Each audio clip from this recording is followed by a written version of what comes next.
Hi, I'm Kiwanuka from TVO, and I'm here at the Great Lakes Public Forum, the first time it's being held in Toronto.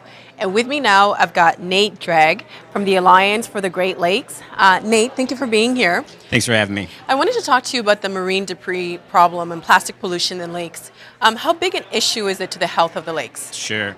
It's a great question because we've known about marine debris for a while. The Alliance for the Great Lakes has been having volunteers do shoreline cleanups for about 25 years on the U.S. side, and the Great Canadian Shoreline Cleanup has been doing it for just as long. So we've known about debris on the shorelines and near our waterways for a while, but just recently in the past few years, we've seen new research comparing it to the levels that we see in the oceans. So a lot of people are familiar with the Pacific Gyre and large garbage patches in marine environments, but there hadn't been research into the open waters in the Great Lakes and the tributaries to compare.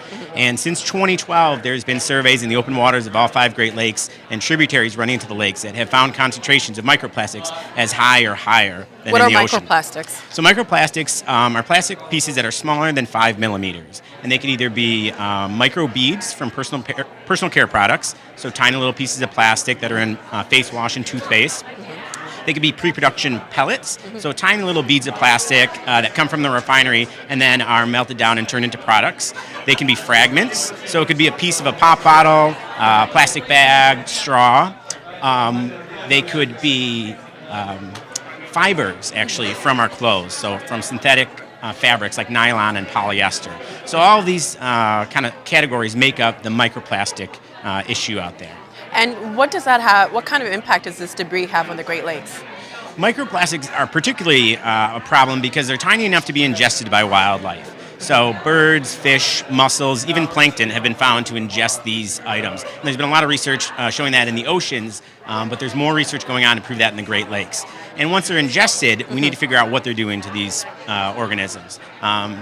They're going to be losing nutritional value because they're not eating the regular food sources, and they could be exposed to contaminants that both bound onto those plastics while they're in the water and then leach off of them once they're inside the organism's body. So this could be everything from PCBs and flame retardants. So once it's in those organisms, it can move its way up the food chain, affect all levels, and potentially if humans are then eating those organisms, could have a human impact. But there's ongoing research looking at those.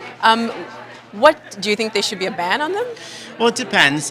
There's been a ban in the United States on personal care products that contain plastic microbeads. So that passed on the federal level last year, and those products will be pulled off the shelf in 2018. And in Canada... Really? Because, okay. Yeah. In Canada? Yeah. So in the U.S., they've been banned. In Canada, they're working on it on the federal level to have it added to a list of banned products.